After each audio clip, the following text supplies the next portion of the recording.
O bater do martelo do juiz contra a mesa ecoou na sala do tribunal como um trovão, mas não tão forte quanto as batidas do meu coração. Depois de 15 anos criando meus netos como se fossem meus próprios filhos, minha filha Laura apareceu do nada com um advogado de terno caro me acusando de sequestro. Ela nem sequer olhou nos olhos das crianças que abandonou. Seu olhar estava fixo apenas em mim e no envelope amarelo que eu segurava entre minhas mãos trêmulas, um envelope que continha a verdade que ela jamais imaginou que eu guardaria por tanto tempo. Mas antes de continuar, certifique-se de já estar inscrito no canal e escreva nos comentários de onde você está assistindo esse vídeo. Adoramos saber até onde estão chegando nossas histórias. Meu nome é Rosa Silva.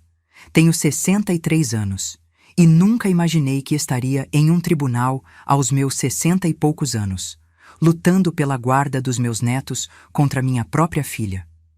A mesma filha que 15 anos atrás deixou 2 crianças pequenas na minha porta, prometendo voltar em alguns dias. Só preciso resolver uns problemas, mãe. A senhora cuida deles para mim? É rapidinho, prometo. Foi a última coisa que Laura me disse antes de subir em um táxi e desaparecer por 15 longos anos. Mateus tinha apenas 4 anos naquela época. Sua irmãzinha Sofia tinha acabado de completar 2. Estavam sujos, famintos e assustados. Sofia chorava sem parar, agarrada a um ursinho de pelúcia gasto, enquanto Mateus me olhava com olhos grandes e confusos. Mamãe volta logo? Ele me perguntou naquela noite depois que os banhei, alimentei e coloquei para dormir no quarto de visitas. Claro que sim, meu amor, respondi rezando para que fosse verdade. Mas os dias se transformaram em semanas, as semanas em meses e os meses em anos. Nenhuma ligação, nenhuma carta, nenhuma mensagem. Era como se Laura tivesse evaporado no ar. No começo, tentei encontrá-la. Liguei para os poucos amigos que conhecia dela. Verifiquei os hospitais, até fui à delegacia, mas a resposta era sempre a mesma. Ela é maior de idade, senhora. Se não há sinais de um crime, não podemos fazer nada. Então assumi a tarefa de criar meus netos. Não foi fácil. Eu já tinha 48 anos naquela época, viúva havia 5 anos, vivendo com minha modesta aposentadoria de professora. Tive que voltar a dar aulas particulares para complementar a renda. Matriculei as crianças na escola do bairro, levei ao pediatra, comprei roupas, brinquedos, material escolar. Aprendi a fazer tranças no cabelo de Sofia, a jogar futebol com Mateus, a contar histórias para dormir que espantassem os pesadelos frequentes. Nas primeiras semanas, as crianças choravam pela mãe todas as noites. Sofia, por ser mais nova, se adaptou mais rápido, mas Mateus sofreu. Ele se recusava a comer, tinha ataques de raiva, fazia xixi na cama. O pediatra recomendou uma psicóloga infantil. É normal, explicou a doutora Joyce. Ele está lidando com o abandono da maneira que consegue. Precisamos ajudá-lo a processar esses sentimentos. Foi nessa época que decidi solicitar a guarda legal. Eu precisava de autorização para tomar decisões médicas, matriculá-los na escola, incluí-los no meu plano de saúde. A juíza designada para o caso, doutora Carmen Sanches, era uma mulher sensata e compassiva. Senhora Silva, fizemos todas as tentativas legais para localizar sua filha, ela me disse durante a audiência. Publicamos editais, notificamos os órgãos competentes. Na ausência de resposta e considerando o abandono material e afetivo documentado, concedo à senhora a guarda provisória das crianças. Assim começou nossa vida como uma família não convencional. Uma avó e seus 2 netos construindo um lar a partir das cinzas do abandono. O tempo passou. Mateus se transformou em um adolescente alto e magro, apaixonado pelas ciências. Sofia, uma menina doce e artística, sempre com um caderno de desenho debaixo do braço. As perguntas sobre a mãe foram diminuindo ao longo dos anos, mas nunca cessaram completamente. Vó, por que a mamãe nunca voltou? Sofia me perguntou quando tinha 10 anos, enquanto eu fazia tranças no cabelo dela para ir à escola. Querida, às vezes os adultos têm problemas que não conseguem resolver. respondi, escolhendo cuidadosamente as palavras. Isso não significa que eles não amem vocês. Mas já faz 8 anos, insistiu Sofia, sua voz pequena e doída. Eu sei, meu amor, eu sei. O que eu poderia dizer? Como explicar para uma criança que a própria mãe a abandonou sem olhar para trás? Como justificar o injustificável? A guarda provisória se tornou permanente quando as crianças completaram 7 anos sem notícias da mãe. Eu tinha guardado cada pedaço da nossa história em um envelope amarelo. Fotos do dia em que chegaram, sujos e assustados, os desenhos que fizeram para a mãe que nunca voltou, os relatórios escolares e médicos e, o mais importante, a única carta que Laura enviou 3 meses depois de ir embora. Uma carta que nunca mostrei às crianças, porque sabia que partiria seus corações. Mãe, não me procure mais. Estou começando uma vida nova longe daí. As crianças vão estar melhor com a senhora do que comigo. A senhora sempre foi melhor mãe do que eu jamais serei. Não conte a eles, mas é melhor que me esqueçam. Aquela carta, escrita em papel barato com a caligrafia apressada de Laura, seria nossa salvação muitos anos depois. Porque em uma tarde comum de terça-feira, quando Sofia já tinha 17 anos e Mateus 19, a campainha tocou. Quando abri a porta, meu coração parou. Laura estava ali, parada na minha varanda, como se 15 anos não tivessem passado. Ao seu lado, um homem de terno escuro segurava uma pasta de couro e me olhava com olhos frios e calculistas. Mãe, disse Laura sem emoção na voz, vim buscar meus filhos. O tempo congelou naquele momento. Laura estava diferente. Cabelo mais curto, algumas rugas nos cantos dos olhos, roupas caras que eu jamais poderia comprar com minha aposentadoria. Mas continuava sendo ela, minha filha, o mesmo rosto que me olhava das fotografias que eu mantinha escondidas para não confundir as crianças. Seus filhos? Repeti, sentindo como se tivessem me dado um tapa no rosto. Seus filhos que você abandonou há 15 anos? O homem ao seu lado pigarreou, estendendo-me um documento. Senhora Silva, sou o Dr. Pablo Mendes, advogado de sua filha. Estes são os documentos que solicitam a restituição da guarda dos menores, Mateus e Sofia, a sua mãe biológica. Peguei os papéis com mãos trêmulas, incapaz de processar o que estava acontecendo. Você não pode simplesmente aparecer depois de 15 anos e exigir que eles voltem, disse tentando manter a voz firme. Eles nem te conhecem mais, Laura. Eu sou a mãe deles, respondeu ela friamente. Tenho direitos legais. Foi nesse momento que ouvi um barulho atrás de mim. Sofia estava parada no corredor, o rosto pálido como papel. Tinha acabado de chegar da escola e ouvira tudo. Mamãe. Sua voz foi apenas um sussurro. Os olhos de Laura se arregalaram levemente ao ver a filha. Agora uma adolescente quase adulta, não a bebê que havia deixado. Por um segundo, vi algo que poderia ser emoção cruzar seu rosto, mas desapareceu rapidamente. Sofia, disse tentando sorrir. Olha como você cresceu. Sofia não se mexeu. Ficou ali congelada, seus olhos percorrendo o rosto da mulher que só conhecia por algumas fotografias amareladas. Por que você está aqui agora? Perguntou Sofia, sua voz tremendo. Antes que Laura pudesse responder, ouvimos a porta principal abrir de novo. Era Mateus, voltando da faculdade. Ele parou na entrada, sua mochila escorregando do ombro quando viu a cena. O que está acontecendo? Perguntou, olhando Laura e eu alternadamente. Mateus, esta é, comecei a dizer, mas Laura me interrompeu. Eu sou sua mãe, disse dando um passo em direção a ele. Mateus recuou instintivamente. Seus olhos se estreitaram, analisando o rosto de Laura como se estudasse um espécime estranho em uma de suas aulas de biologia. Minha mãe, repetiu, sua voz carregada de uma amargura que partiu meu coração. Você nos abandonou quando eu tinha 4 anos. Minha mãe é minha avó Rosa. Laura pareceu atordoada por um momento, mas o advogado interveio rapidamente. Jovem, entendemos que esta é uma situação difícil, mas sua mãe biológica está aqui para retomar seu papel. Ela passou por circunstâncias difíceis que a impediram de estar presente. mas agora está pronta para reassumir suas responsabilidades. Mateus soltou uma risada sem humor. Responsabilidades depois de 15 anos. Balançou a cabeça. Vó, o que está acontecendo? Respirei fundo, tentando recuperar meu equilíbrio. Talvez seja melhor continuarmos essa conversa dentro de casa, sugeri, embora a última coisa que eu quisesse fosse deixar Laura e seu advogado entrarem no nosso lar.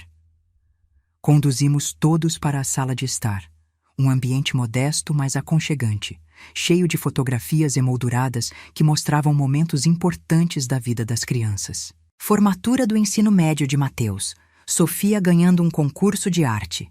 Aniversários, natais, passeios ao Parque Ibirapuera. 15 anos de memórias, dos quais Laura não fazia parte. Sentei ao lado dos meus netos no sofá, instintivamente me colocando entre eles e Laura, que se sentou na poltrona à nossa frente, seu advogado ao lado dela, como um guarda-costas de terno caro. Vamos direto ao ponto, disse o Dr. Pablo, abrindo sua pasta. Minha cliente nunca renunciou legalmente à guarda de seus filhos.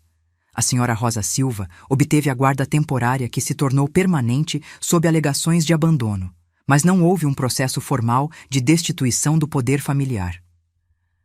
Porque ela desapareceu, exclamei indignada. Como poderíamos notificá-la de um processo se ela desapareceu sem deixar endereço? Esse é exatamente o ponto, senhora, continuou o advogado, imperturbável. Minha cliente não foi devidamente notificada e agora está pronta para reassumir seus direitos parentais. Mas por que agora? Perguntou Sofia, sua voz pequena e trêmula. Por que depois de tanto tempo? Laura se mexeu desconfortavelmente em seu assento. Eu não estava bem quando deixei vocês com a avó. Começou, ensaiando o que parecia ser um discurso preparado. Estava passando por um momento difícil, com depressão, sem dinheiro, sem apoio. Achei que vocês estariam melhor com ela do que comigo. E o que mudou agora?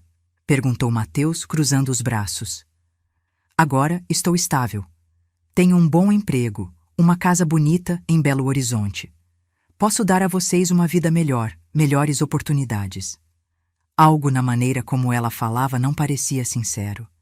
Seus olhos evitavam os nossos, focando em algum ponto distante na parede atrás de nós. E como soube onde nos encontrar depois de tanto tempo? Perguntei, sentindo uma suspeita crescer no meu peito. Laura e seu advogado trocaram um olhar rápido. Sempre soube onde vocês estavam, respondeu ela vagamente. Mas eu conhecia minha filha. Sabia quando ela estava mentindo. E naquele momento, ela estava mentindo. Foi Sofia quem quebrou o silêncio tenso que se seguiu. Eu não quero ir, disse simplesmente. Eu também não, acrescentou Mateus. Nossa vida é aqui com a avó. O advogado sorriu com condescendência. Entendemos que esta é uma situação emocionalmente complexa para vocês, mas legalmente sua mãe tem prioridade na guarda, especialmente no caso de Sofia, que ainda é menor de idade. Senti meu sangue gelar nas veias. Eles estavam certos? Depois de tudo o que passei, depois de 15 anos criando essas crianças, a lei ainda favoreceria a mulher que os abandonou? Vamos resolver isso da maneira correta, continuou o advogado. Temos uma audiência marcada com o juiz Armando Fonseca para a próxima semana. Até lá, recomendo que a senhora prepare as crianças para a transição. Transição? Repeti, incrédula. Você fala como se estivéssemos tratando com objetos, não pessoas com sentimentos e vontade própria. Laura finalmente me olhou diretamente. Mãe, não torne isso mais difícil do que já é. Sei que a senhora cuidou bem deles, mas eles são meus filhos. Foi quando algo dentro de mim explodiu. Seus filhos. Minha voz saiu mais alta do que eu pretendia. Onde você estava quando Sofia teve pneumonia aos 6 anos e tivemos que passar 3 noites no hospital? Onde você estava quando Mateus sofria bullying na escola porque não tinha uma mãe para ir ao Dia das Mães? Onde você estava em todas as noites que eles choraram chamando por você? Mateus colocou a mão no meu ombro, tentando me acalmar. Vó, mas eu não conseguia parar. 15 anos de dor reprimida finalmente encontravam saída. Você tem ideia do que é explicar para uma criança de 5 anos por que a mãe nunca voltou? Você tem ideia das cicatrizes emocionais que deixou neles? Laura se levantou abruptamente. É por isso que estou aqui agora, para consertar as coisas. Não há nada para consertar, respondeu Mateus, sua voz estranhamente tranquila. Construímos nossa vida sem você. Estamos bem. Vocês não entendem, disse Laura, sua voz traindo um tom de desespero. Posso dar a vocês muito mais do que tem aqui. Escola particular para Sofia. Uma universidade melhor para você, Mateus. Viagens, roupas de marca, um futuro brilhante. Foi então que me dei conta. Não se tratava de amor maternal. Tratava-se de algo mais. O que aconteceu, Laura? Perguntei lentamente. Por que, depois de 15 anos de silêncio absoluto, você aparece de repente querendo seus filhos de volta? O que mudou realmente? Antes que ela pudesse responder, o advogado interveio novamente. Senhora Silva, sugiro que contrate um advogado para representá-la. Enquanto isso, seria prudente começar a preparar os menores para a mudança. Eles se levantaram para ir embora, mas antes que chegassem à porta, falei. Vocês não vão levar meus netos para lugar nenhum, não sem uma luta. O Dr. Pablo sorriu, mas não era um sorriso amigável. Vamos ver, senhora, vamos ver. Depois que Laura e seu advogado foram embora, a casa ficou imersa em um silêncio pesado. Sofia correu para seu quarto e bateu a porta enquanto Mateus permaneceu na sala, a expressão vazia, como se ainda tentasse processar o que havia acontecido. Ela não pôde simplesmente aparecer e nos levar, pode, vó? Perguntou ele finalmente, sua voz quase inaudível. Sentei ao seu lado tentando parecer mais confiante do que me sentia. Não, meu amor, não será tão simples assim. Mas por dentro eu estava aterrorizada. Apesar de ter a guarda legal havia anos, eu sabia que os tribunais frequentemente favoreciam os pais biológicos. E se o juiz decidisse que Laura merecia uma segunda chance? E se não considerasse os 15 anos de abandono como motivo suficiente para mantê-la longe das crianças? Naquela mesma noite, depois que Mateus e Sofia foram dormir, embora eu duvidasse que algum deles conseguisse realmente descansar, liguei para minha amiga Cecília, que era advogada. Não era sua área de especialidade, mas poderia me dar uma orientação inicial. Rosa, não vou mentir para você, disse ela depois que expliquei a situação. Casos como esse são complicados. O fato de você ter a guarda legal há tantos anos joga a seu favor, mas ela é a mãe biológica. Ela os abandonou, Cecília, por 15 anos. Eu sei, e isso pesa muito. Mas você vai precisar de provas concretas do abandono. Registros de tentativas de contato, aquela carta que você mencionou, testemunhas que possam confirmar sua versão. E a vontade deles. Mateus já é maior de idade e Sofia tem 17. Eles não têm direito de decidir? Mateus sim, por ser maior. No caso de Sofia, o juiz vai escutar a opinião dela, mas não é garantia de que será determinante. Agradeci a Cecília e desliguei. Em seguida fui até meu armário e retirei uma caixa antiga onde guardava o envelope amarelo com todas as nossas memórias e documentos. Passei a noite revisando cada papel, cada fotografia, cada registro. Se Laura queria guerra, eu estaria preparada. Na manhã seguinte encontrei Sofia na cozinha, os olhos vermelhos de chorar. Não consigo nem olhar para ela, disse Sofia enquanto eu preparava o café. Como ela pode achar que tem o direito de voltar assim? Coloquei uma caneca de chocolate quente na frente dela e sentei ao seu lado. Querida, preciso que você seja forte agora. Vamos ter que enfrentar isso juntos, como família, mas é tão injusto. Ela nos largou como se fôssemos lixo e agora aparece com esse advogado caro falando de escola particular e roupas de marca. Sofia tinha razão. Havia algo estranho no súbito retorno de Laura. Minha filha nunca tinha sido maternal, mesmo quando ainda morava conosco. Lembrei de como ela reclamava das responsabilidades, como deixava as crianças sozinhas por horas enquanto saía com amigos, como parecia sempre ressentida com os deveres da maternidade. Tem algo que ela não está contando. Comentei mais para mim mesma do que para Sofia. Como o quê? Não sei ainda, mas vou descobrir. Enquanto refletia sobre os últimos 15 anos, as memórias me inundaram como uma onda. Lembrei da primeira semana com as crianças, quando não sabia se conseguiria dar conta. Mateus tinha pesadelos todas as noites, acordava gritando por Laura. Sofia tinha apenas 2 anos e chorava por qualquer coisa, especialmente quando via outras crianças com suas mães no parquinho. Foram meses difíceis. Minha aposentadoria de professora mal cobria as despesas básicas. Tive que voltar a dar aulas particulares de português e matemática para adolescentes do bairro. Às vezes dava aulas até às 10 da noite, depois de colocar as crianças para dormir. Minha vizinha, Dona Marlene, ficava de olho neles enquanto eu trabalhava. Lembro de quando Mateus entrou na escola pela primeira vez. Ele tinha 5 anos e estava aterrorizado. Agarrava-se à minha perna, se recusava a entrar na sala. A professora, Dona Beatriz, foi muito paciente. Ela me chamou para uma conversa particular depois da primeira semana. Dona Rosa, o Mateus precisa de ajuda profissional. Ele está manifestando sinais claros de trauma emocional. Não brinca com as outras crianças, não fala durante as atividades, passa o tempo todo desenhando a mesma figura, uma mulher de costas, indo embora. Foi quando comecei a levar Mateus à psicóloga infantil.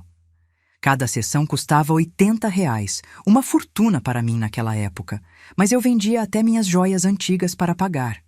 A doutora Joyce trabalhou com ele por 2 anos inteiros. Aos poucos, Mateus começou a melhorar. Os pesadelos diminuíram, voltou a sorrir, fez amigos na escola. Sofia era diferente. Por ser mais nova quando Laura foi embora, adaptou-se mais rápido, mas tinha suas próprias dificuldades. Aos 6 anos, desenvolveu um medo irracional de que eu também fosse embora. Não conseguia dormir sozinha, entrava em pânico quando eu precisava sair para comprar pão na padaria da esquina. Vó, promete que volta? Ela perguntava toda vez, seus olhinhos castanhos cheios de medo. Prometo, meu amor, sempre volto. E eu sempre voltava, mesmo que fosse só para comprar 1 litro de leite. Os anos foram passando e nossa rotina foi se estabelecendo. Acordava às 6 da manhã para preparar o café, fazer as lancheiras, arrumar os uniformes.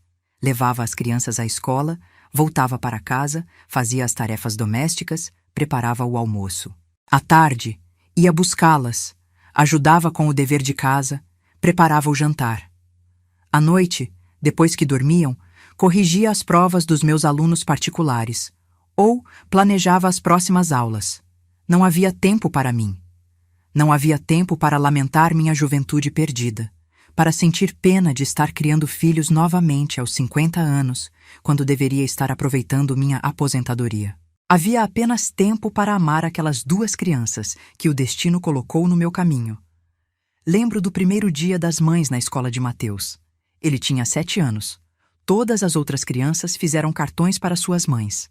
Mateus fez um para mim. Estava escrito com letras tortas, para minha avó, que é minha mãe. Te amo. Chorei tanto naquele dia que assustei a professora. Mas eram lágrimas de felicidade. Apesar de tudo, apesar das dificuldades, estávamos construindo algo bonito. Uma família. Sofia descobriu seu talento para o desenho aos 8 anos. A professora de artes me chamou para uma reunião. Dona Rosa, sua neta tem um dom especial. Nunca vi uma criança desenhar com tanta técnica e sensibilidade nessa idade. A senhora deveria incentivar isso. Comecei a comprar cadernos de desenho para ela, lápis de cor, canetinhas. Não eram materiais caros, eram o que eu podia pagar. Mas Sofia não se importava. Desenhava em tudo, nas margens dos cadernos da escola, em pedaços de papel que encontrava, até nas caixas de papelão que eu trazia do mercado. Aos 10 anos, ela ganhou seu primeiro concurso de arte na escola. O prêmio era um kit completo de materiais de desenho profissional. Lembro da expressão no rosto dela quando anunciaram seu nome. Pura alegria.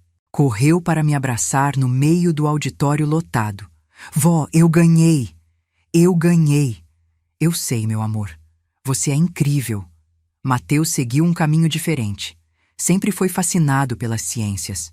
Passava horas assistindo documentários sobre o universo, sobre biologia marinha, sobre física quântica. Eu não entendia metade do que ele me explicava com tanto entusiasmo, mas ouvia atentamente. feliz por vê-lo tão apaixonado por aprender. No ensino médio, ele foi aceito em uma escola técnica estadual, uma das melhores de São Paulo. Fiquei tão orgulhosa que liguei para todos os meus amigos para contar. Meu neto passou na escola técnica. Conseguiu em 10º lugar entre mais de 2.000 candidatos. Mas a escola ficava longe. Mateus precisava acordar às 5 da manhã para pegar 2 ônibus. Eu acordava com ele, preparava um café reforçado, fazia um lanche caprichado para ele levar. Muitas vezes ele chegava em casa às 8 da noite, exausto, mas feliz. As dificuldades financeiras nunca acabaram completamente. Houve momentos em que tive que escolher entre pagar a conta de luz ou comprar o material escolar que as crianças precisavam. Sempre escolhi o material escolar. Ficávamos alguns dias usando velas à noite, até eu conseguir negociar o pagamento atrasado com a companhia de energia. Houve um Natal especialmente difícil quando Mateus tinha 12 e Sofia 10 anos. Eu não tinha dinheiro para presentes. Literalmente, não tinha R$ 1 a mais depois de pagar todas as contas e comprar a comida para a ceia. Fiquei acordada na véspera de Natal, chorando na cozinha, sentindo que estava falhando com eles. Mas no dia seguinte, quando acordaram e viram apenas a mesa com a ceia que eu tinha preparado, sem presentes, embaixo da árvore improvisada, que fizemos com galhos e enfeites de papel, eles não reclamaram. Mateus me abraçou e disse: "Vó, o melhor presente é estar com a senhora." E Sofia completou: "É verdade, vó. A gente te ama." Chorei de novo, mas dessa vez de gratidão por ter netos tão especiais. Os anos do ensino médio foram desafiadores de outras maneiras. Mateus começou a fazer perguntas mais diretas sobre Laura. "Vó, por que minha mãe nunca mandou nem uma carta? Nem um cartão de aniversário? Ela não se importa com a gente?" Eu não sabia o que responder. Como explicar o inexplicável? Como justificar uma mãe que simplesmente desapareceu? Ela tinha problemas, Mateus. Problemas que ela não conseguiu resolver. Mas isso não tem nada a ver com vocês. Vocês são maravilhosos. Qualquer mãe seria sortuda em ter filhos como vocês. Então o problema é ela, não a gente? Exatamente, meu amor. O problema sempre foi dela. Sofia lidava com a ausência de Laura de forma diferente. Ela raramente falava sobre a mãe biológica, mas eu sabia que pensava nela. Encontrei vários desenhos escondidos no quarto dela, esboços de uma mulher de rosto borrado segurando uma criança pequena. Em todos os desenhos, a mulher estava de costas, indo embora. Quando Sofia fez 15 anos, ela finalmente me fez a pergunta que eu temia. "Vó, a senhora acha que minha mãe pensou em mim pelo menos uma vez nesses anos todos?" Sentei ao seu lado na cama, segurando sua mão. "Tenho certeza que sim, querida. Você é inesquecível. Mas não o suficiente para ela voltar, né? Não o suficiente para ela querer saber se estou viva ou morta." Não tinha resposta para isso. Apenas a abracei enquanto ela chorava no meu ombro. Apesar das dificuldades e das cicatrizes emocionais, construímos uma vida boa. Tínhamos nossas tradições. Todo domingo fazíamos panquecas no café da manhã. Toda sexta à noite era noite de filme.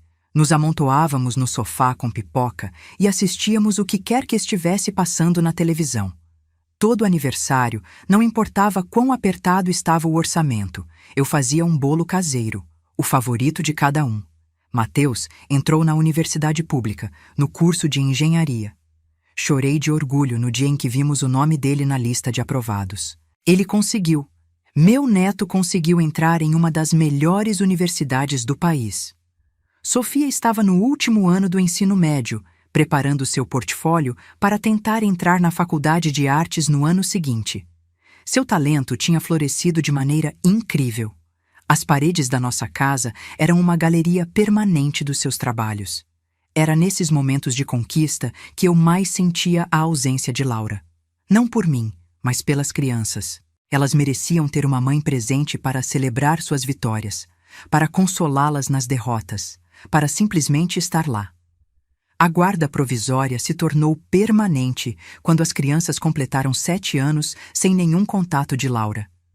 O processo foi relativamente simples. A juíza Carmen Sanches revisou toda a documentação que eu tinha compilado meticulosamente ao longo dos anos, escutou o relato da psicóloga que acompanhava Mateus, conversou brevemente com as crianças. Dona Rosa, disse ela ao final da audiência, está claro que a senhora tem sido uma mãe exemplar para essas crianças. Concedo a guarda definitiva. Para todos os efeitos legais, a senhora é a responsável legal por Mateus e Sofia Silva, até que atinjam a maioridade. Senti um alívio imenso naquele dia. Finalmente tínhamos segurança legal. Finalmente ninguém poderia tirar meus netos de mim. Ou pelo menos era isso que eu pensava. Porque 15 anos depois, em uma tarde comum de terça-feira, a campainha tocou e meu mundo virou de cabeça para baixo novamente. Quando abri a porta e vi Laura parada ali com seu advogado de terno caro, soube imediatamente que nossa paz estava prestes a ser destruída. O que aconteceu naquela tarde ainda me deixava atordoada. A frieza de Laura, as palavras calculadas do advogado, a menção de direitos legais e processos judiciais. Mas o que mais me assombrava era a reação das crianças. Não, já não eram crianças, eram jovens adultos, ao verem a mãe que os abandonou. Sofia ficou paralisada no corredor, seu rosto uma máscara de choque e confusão. Mateus, sempre o mais protetor, imediatamente assumiu uma postura defensiva, colocando-se entre Laura e nós como se precisasse nos proteger de uma ameaça. E talvez ele estivesse certo. Talvez Laura fosse realmente uma ameaça, não física, mas emocional. Uma ameaça à estabilidade que levamos 15 anos para construir, a família que formamos com tanto esforço e amor. Naquela noite, depois que Laura e seu advogado foram embora, sentei com Mateus e Sofia na sala. Precisávamos conversar, fazer planos, nos preparar para o que viria. Vó, Mateus começou, sua voz carregada de emoção. Você não vai deixar que ela nos leve, vai? Olhei para meus netos, esses 2 seres humanos maravilhosos que eu tinha o privilégio de chamar de meus, e fiz uma promessa. Vou lutar com todas as forças que tenho. Vocês são meus filhos no coração e na alma. E ninguém, absolutamente ninguém, vai tirar vocês de mim sem a luta de suas vidas.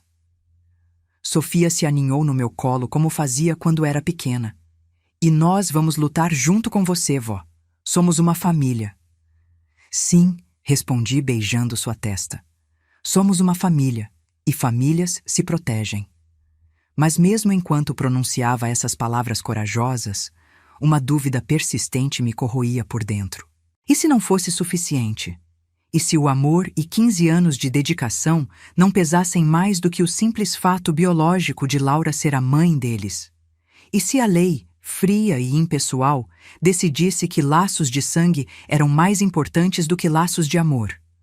Eram perguntas que me mantinham acordada naquela noite e em todas as noites seguintes, enquanto nos preparávamos para a batalha judicial que se aproximava. Uma batalha que determinaria não apenas onde Mateus e Sofia viveriam, mas o próprio significado do que é ser uma família. Naquela tarde, contratar um detetive particular pareceu a única opção. Eu precisava entender o verdadeiro motivo do retorno de Laura. Minha filha nunca tinha sido maternal, sempre evitou responsabilidades, e de repente, aparecer com um advogado caro falando em escola particular e universidade de prestígio? Não fazia sentido. Cecília me indicou Fernando, um ex-policial que agora trabalhava por conta própria. Não era barato, teria que usar uma parte significativa das minhas economias, mas eu precisava saber a verdade. Marquei um encontro com ele em uma cafeteria discreta no centro da cidade. Fernando era um homem de seus 50 e poucos anos, cabelos grisalhos, olhar atento. Sentou-se à minha frente e foi direto ao ponto. Conte-me tudo, Dona Rosa. Desde o começo, relatei a história inteira. O abandono há 15 anos, os anos criando as crianças sozinha, o súbito reaparecimento de Laura com advogado e documentos legais. Ele anotava tudo em um caderno pequeno, fazendo perguntas ocasionais. A senhora tem alguma suspeita do que pode ter motivado esse retorno súbito? Ele perguntou. Pensei por um momento. Minha filha sempre teve problemas com dinheiro. Gastava mais do que ganhava, tinha dívidas, mas ela falou em dar uma vida melhor para as crianças, em escola particular. Como alguém que sempre foi irresponsável financeiramente conseguiria isso? Fernando assentiu. Vou investigar a vida dela nos últimos anos. Situação financeira, emprego, relacionamentos. Se há algo suspeito, vou descobrir. Preciso das informações o mais rápido possível. A audiência é na próxima semana. Vou trabalhar dia e noite se necessário, Dona Rosa. Pode confiar em mim. Enquanto Fernando investigava Laura, eu precisava de representação legal. Cecília me recomendou o Dr. Ricardo Almeida, especializado em direito de família. Seu escritório ficava em um prédio antigo na Avenida Paulista, com móveis de madeira escura e estantes cheias de livros jurídicos. Dr. Ricardo era um homem na casa dos 40 anos, magro, com óculos de armação fina e uma expressão séria, mas gentil. Ouvi atentamente enquanto eu explicava a situação, ocasionalmente fazendo anotações. Dona Rosa, ele disse quando terminei, vou ser honesto com a senhora. Casos como esse são complicados. A senhora tem a guarda legal definitiva há anos, o que é muito forte a seu favor. Mas Laura é a mãe biológica e não houve destituição do poder familiar. Mas ela abandonou as crianças por 15 anos. Sim, e isso é crucial. Vamos usar isso. Preciso de toda a documentação que a senhora tiver. Fotos, relatórios médicos, registros escolares, qualquer coisa que prove que a senhora criou essas crianças sozinha enquanto Laura estava ausente. Eu tenho tudo, respondi pensando no envelope amarelo. Guardei cada papel, cada foto, cada registro. Ótimo. E aquela carta que ela enviou 3 meses depois de ir embora? Também tenho. Ela escreveu que as crianças estariam melhor comigo, que era para eu não procurá-la. Os olhos do Dr. Ricardo brilharam. Isso é ouro, Dona Rosa. É uma admissão por escrito de que ela abandonou voluntariamente as crianças. Vamos usar isso. Nos dias seguintes, reuni toda a documentação. Peguei o envelope amarelo e espalhei seu conteúdo na mesa da sala. Havia tanto ali. Fotos de Mateus e Sofia no dia em que chegaram, com roupas sujas e olhos assustados. Desenhos que fizeram para a mãe que nunca voltou, cartinhas com "Mamãe, volta logo", escritas com letras tortas, boletins escolares, atestados médicos, comprovantes de pagamento de tudo que comprei para eles ao longo dos anos e, claro, a carta de Laura. Rele suas palavras frias. Mãe, não me procure mais. Estou começando uma vida nova longe daí. As crianças vão estar melhor com a senhora do que comigo. Como uma mãe podia escrever isso sobre seus próprios filhos? Mateus e Sofia observavam enquanto eu organizava os documentos. Vó, isso tudo é sobre nós? Perguntou Sofia, olhando as pilhas de papéis. 15 anos de nossa vida juntos, respondi. Cada momento importante está aqui. Mateus pegou uma das fotos antigas, ele mesmo aos 5 anos no primeiro dia de aula. Eu era tão pequeno e tão corajoso, disse beijando seu rosto. Vocês dois foram tão corajosos. No terceiro dia após contratar Fernando, ele me ligou. Dona Rosa, preciso encontrar com a senhora. Tenho informações. Meu coração acelerou. Encontramo-nos na mesma cafeteria. Fernando chegou com uma pasta cheia de documentos e fotos. Consegui bastante coisa, ele começou abrindo a pasta. Sua filha está com sérios problemas financeiros. Trabalha como gerente em uma loja de departamentos, mas tem dívidas enormes, cartões de crédito no limite, empréstimos atrasados. O apartamento onde mora está hipotecado e ela está 3 meses atrasada nos pagamentos. Isso não faz sentido, respondi confusa. Ela apareceu aqui falando de escola particular e universidade cara, como se tivesse muito dinheiro. Exatamente, disse Fernando com um sorriso sardônico. Por isso continuei investigando. E encontrei algo muito interessante. Ele colocou um documento na minha frente. Era uma notificação de um escritório de advocacia. Almeida e Franco Advogados Associados. O que é isso? É sobre uma herança. Seu irmão Carlos Silva faleceu há 2 meses na França, onde morava. Senti meu estômago afundar. Carlos, meu irmão mais novo. Sabíamos que ele estava doente, mas a notícia da morte ainda tinha sido um choque. Ele viveu no exterior por décadas, mantínhamos pouco contato, apenas algumas ligações nas festas de fim de ano.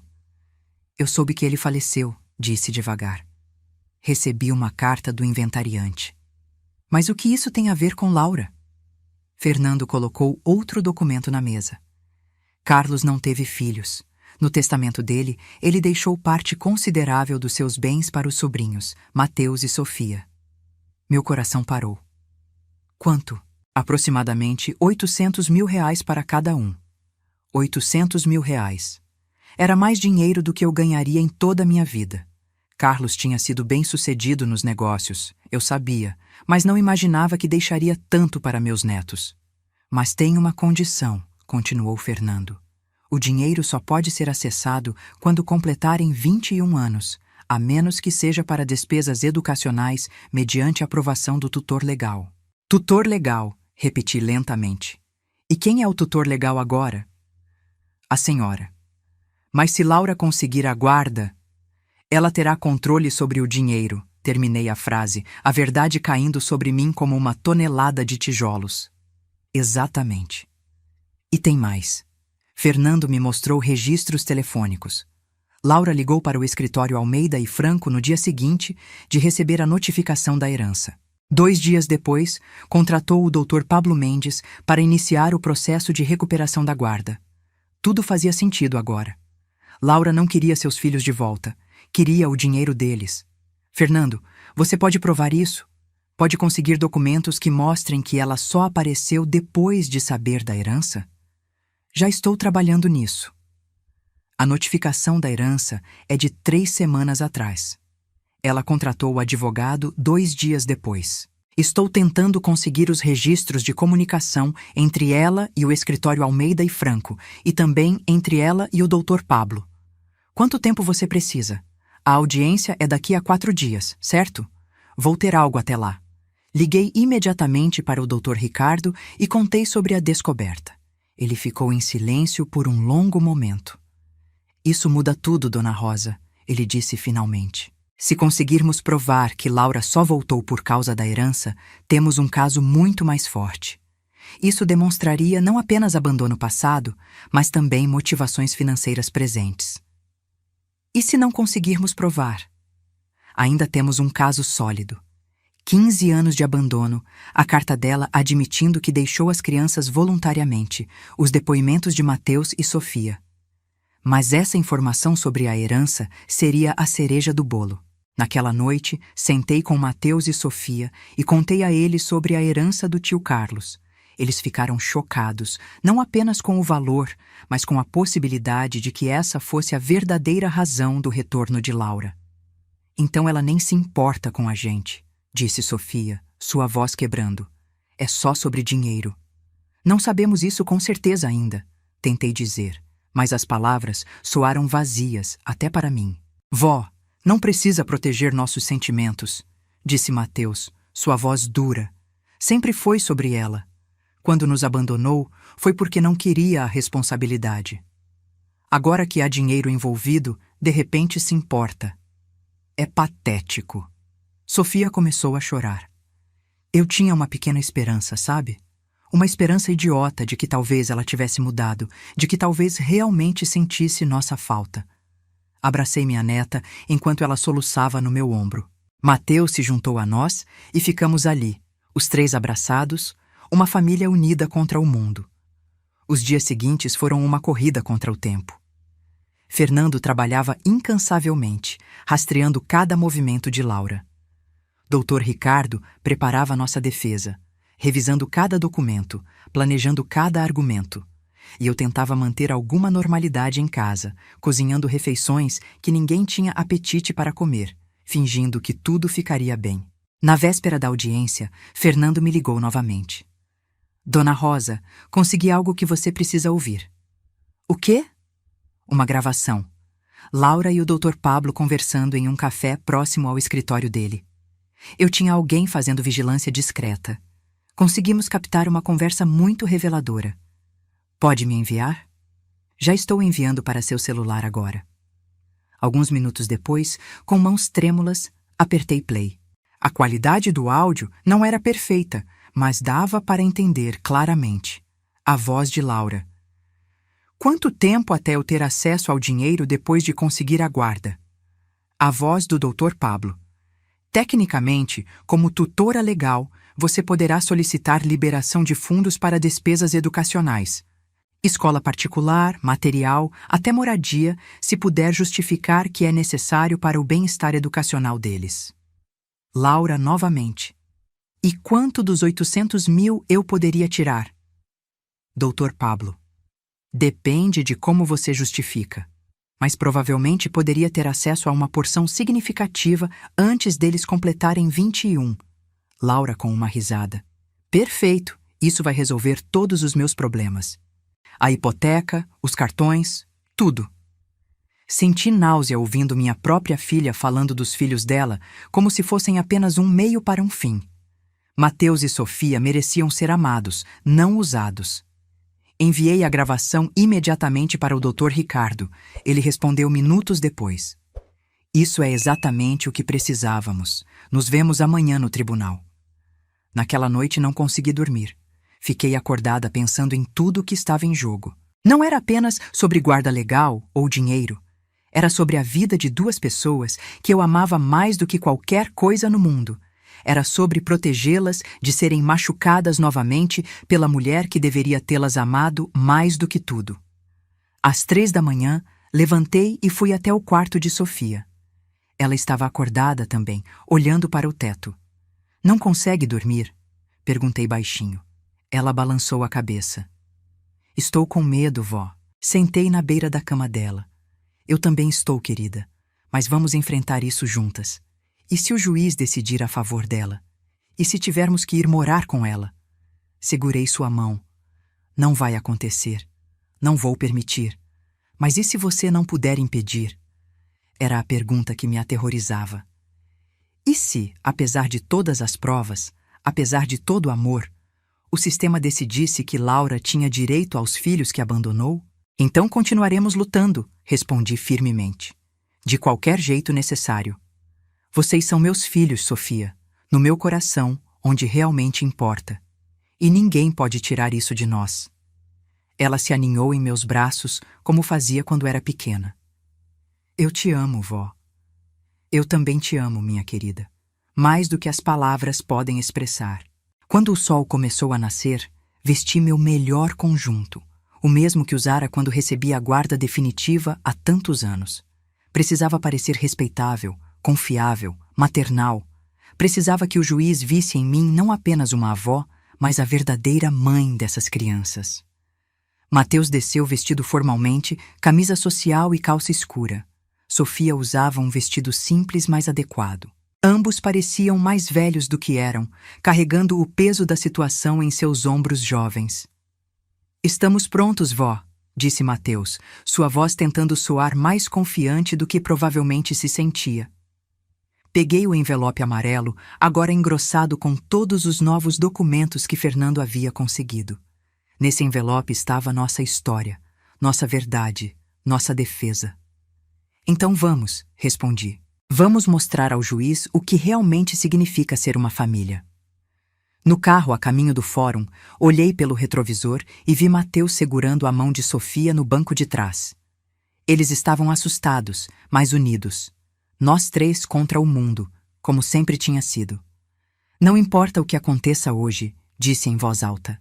Quero que vocês saibam que esses 15 anos com vocês foram os melhores da minha vida. Vocês me deram um propósito, encheram meus dias de amor e alegria. Sou a pessoa mais sortuda do mundo por ter vocês.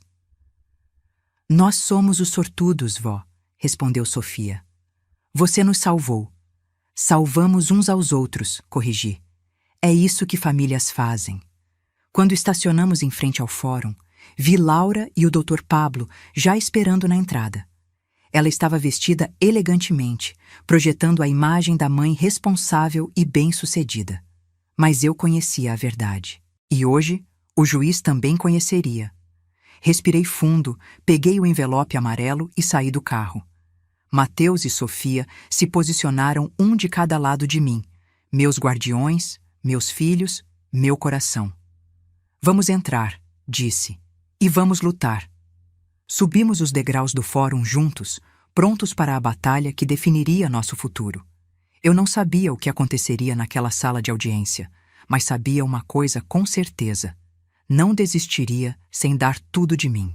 Essas crianças mereciam alguém que lutasse por elas, e eu lutaria até meu último suspiro.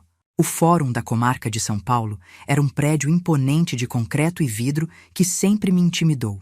Naquela manhã, porém, estava determinada a não mostrar medo. A sala de audiências era ampla, com paredes claras e uma grande mesa de madeira onde o juiz se sentaria. Havia cadeiras de cada lado para as partes envolvidas e seus advogados. Laura e o Dr. Pablo já estavam sentados do lado direito. Ela usava um vestido elegante e maquiagem cuidadosa, parecendo a imagem da mãe responsável que queria projetar. Quando nos viu, tentou sorrir para Mateus e Sofia, mas ambos desviaram o olhar. Sentamos do lado esquerdo com o Dr. Ricardo. Ele organizou seus documentos metodicamente, seu rosto uma máscara de concentração profissional. Coloquei o envelope amarelo sobre a mesa à minha frente, minhas mãos tremendo levemente. O juiz Armando Fonseca entrou na sala e todos nos levantamos em respeito. Era um homem de meia idade, cabelos grisalhos, expressão séria, mas não severa. Sentou-se, ajustou seus óculos e abriu uma pasta grossa de documentos. "Podem sentar", ordenou com voz firme. "Estamos aqui para tratar do processo de modificação de guarda dos menores Mateus e Sofia Silva. Vejo que temos representantes legais de ambas as partes. Vamos começar." O Dr. Pablo foi o primeiro a falar, levantando-se com eloquência ensaiada. "Excelência, minha cliente Laura Silva é a mãe biológica destes jovens.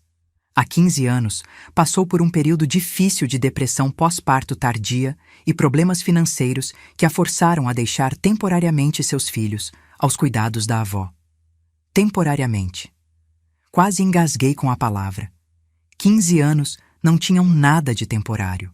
Durante esse período, continuou ele, minha cliente buscou tratamento, reestruturou sua vida e agora está estável emocional e financeiramente, pronta para reassumir seu papel de mãe. Ela nunca renunciou formalmente à guarda de seus filhos e agora deseja exercer seus direitos maternais. A lei, Excelência, reconhece a primazia dos laços biológicos e o direito inalienável dos pais aos seus filhos." O juiz escutou atentamente, tomando notas. Em seguida, voltou-se para o Dr. Ricardo. "A defesa pode apresentar seus argumentos." Nosso advogado levantou-se, ajustando os óculos. "Excelência, os fatos são simples. Há 15 anos, Laura Silva deixou seus filhos na porta da casa de sua mãe e desapareceu. Não houve ligações, cartas ou qualquer tipo de contato. Minha cliente, Rosa Silva, criou estas crianças sozinha, com seus próprios recursos, proporcionando amor, educação e estabilidade." Fez uma pausa dramática. "Durante esses 15 anos, a senhora Rosa obteve a guarda legal através dos meios apropriados. Tentou localizar sua filha por todos os meios possíveis, inclusive através de editais publicados em jornais, como exige a lei. Mateus e Sofia construíram suas vidas considerando a avó como sua verdadeira mãe. E agora, subitamente, após 15 anos de abandono completo, Laura Silva reaparece exigindo a guarda." O juiz voltou-se para Laura. "Senhora Silva, pode nos explicar por que ficou tanto tempo sem contato com seus filhos?" Laura ajeitou-se na cadeira, pigarreando. "Excelência, eu estava em um momento muito difícil da minha vida. Sofria de depressão grave e não tinha condições emocionais nem financeiras de cuidar dos meus filhos. Deixá-los com minha mãe foi a decisão mais difícil que tomei, mas acreditei que seria o melhor para eles até que eu pudesse me recuperar." "E levou 15 anos para se recuperar?" perguntou o juiz, arqueando uma sobrancelha. "Eu tive recaídas", respondeu ela, evitando olhar diretamente para o juiz. "Mudei de cidade. Tentei reconstruir minha vida. Quando finalmente estava estável, tive medo de voltar. Medo de que me odiassem, de que minha mãe tivesse colocado as crianças contra mim. Quase me levantei para protestar, mas o Dr. Ricardo colocou uma mão gentilmente no meu braço, silenciando-me. "E o que mudou agora?" continuou o juiz. Por que decidiu voltar justamente neste momento? Laura hesitou por um segundo, tão rápido que só quem a conhecia bem notaria. Percebi que o tempo estava passando e que estava perdendo os momentos importantes da vida dos meus filhos. Quis me reconectar com eles antes que fosse tarde demais. Tarde demais para quê exatamente? Pressionou o juiz. Para criar laços, para conhecê-los, respondeu ela rapidamente. Para ser uma mãe para eles. O juiz assentiu, sem demonstrar se acreditava ou não. Em seguida, dirigiu-se a mim. Senhora Rosa Silva, pode descrever como foi criar seus netos todos esses anos? Respirei fundo, tentando organizar 15 anos de memórias em algumas frases coerentes. No começo foi muito difícil, Excelência. Eu já tinha 48 anos quando eles chegaram, viúva, vivendo de uma aposentadoria modesta. Tive que voltar a dar aulas particulares para complementar a renda, mas eles nunca faltou nada essencial. Comida na mesa, roupa limpa, cuidados médicos. Mais importante, nunca faltou amor. Olhei para meus netos, sentindo-me emocionada. Mateus sofreu muito no começo. Tinha pesadelos, fazia xixi na cama, perguntava pela mãe constantemente. Sofia era muito pequena, adaptou-se mais facilmente, mas também teve seus momentos. Busquei ajuda psicológica para ambos. Compareci a todas as reuniões escolares, festas de aniversário, apresentações. Estive presente em cada momento importante de suas vidas. A senhora tentou localizar sua filha durante esse período? Perguntou o juiz. Sim, Excelência.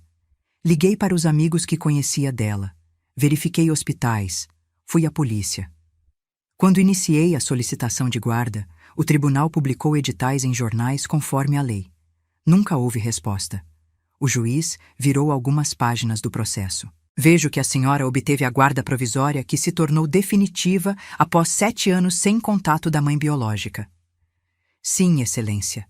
Voltou-se para meus netos. Gostaria de ouvir os jovens agora. Mateus, como você se sente sobre este processo? Mateus levantou-se, parecendo muito mais velho que seus 19 anos. Excelência, minha mãe é minha avó. Ela foi quem me criou, quem esteve ao meu lado quando estava doente, quem me ensinou a andar de bicicleta, quem me ajudou com o dever de casa. A senhora Laura é apenas a mulher que me deu à luz e depois me abandonou. Laura empalideceu visivelmente com as palavras duras de seu filho. Entendo que você esteja magoado, interveio o juiz. Mas qual é sua opinião sobre a possibilidade de retomar contato com sua mãe biológica? Você é maior de idade e pode decidir por si mesmo. Não quero contato com ela, respondeu Mateus firmemente. Não confio nela e não entendo por que está fazendo isso agora, depois de tanto tempo. O juiz assentiu e voltou-se para minha neta. E você, Sofia?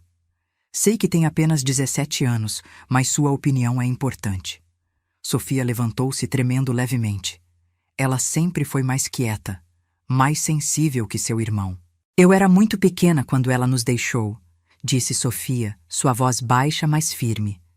Não tenho muitas lembranças dela, só o que a avó me contou e algumas fotografias. Para mim, minha avó é minha mãe de verdade. Não quero ir morar com uma estranha. Eu não sou uma estranha, sou sua mãe, exclamou Laura, incapaz de se conter.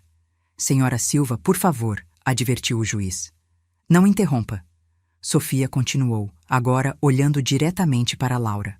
Onde a senhora estava quando eu precisava de alguém para me ajudar com meu primeiro sutiã? Ou quando tive minha primeira menstruação e estava assustada? Ou quando sofri bullying na escola por não ter uma mãe para o Dia das Mães? Lágrimas escorriam pelo rosto de Sofia agora, mas sua voz permanecia controlada. A avó esteve lá sempre. A senhora é uma estranha para mim.